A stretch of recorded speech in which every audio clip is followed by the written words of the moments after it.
Kull sena bejn 400 u 500 student tal-5 sena sekondarja lanqas ipoġġu għall-eżamijiet tas-sekk. Barra minn hekk teżisti rabta bejn dawk li jitilqu mill-iskola qabel iż-żmien u l-kwalità tal-ħajja tagħhom. F'konferenza fil-Palazz ta' San Anton ġiet ippreżentata l-ewwel fażi ta' studju dwar din ir-relazzjoni.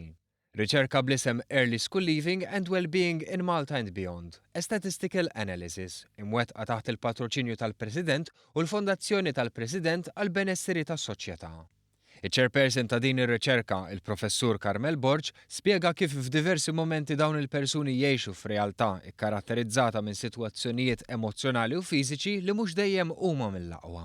Ġifieri, meta wieħed iħares lejn il-panorama tas-sitwazzjoni, sfortunatament ir-realtà ta' ħafna minn dawn iż-żgħażagħ mhux qed ngħid ta' kull żagħżugħ li qed jgħix din ir-realtà mhix waħda pożittiva. Fost dawn in-nota realtajiet emozzjonali kif ukoll kwistjonijiet ta' xogħol prekarju bir-riskju ta' povertà u esklużjoni soċjali.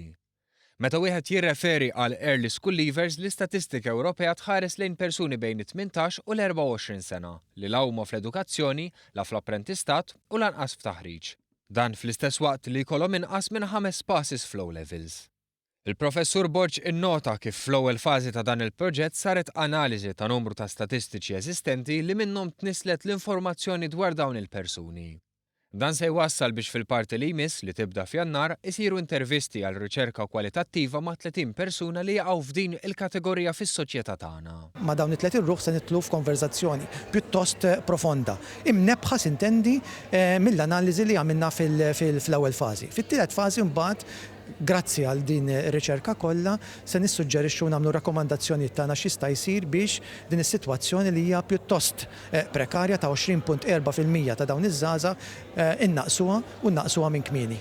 Fil-fatt ir-rata ta' studenti li ħallew l-iskola kmieni f'Malta għalkemm naqset fl-2014 xorta kienet ta' 20.3%. Dan ferm bogħod mill-medja Ewropea ta' 11.1 u l-mira ta' inqas minn 10%.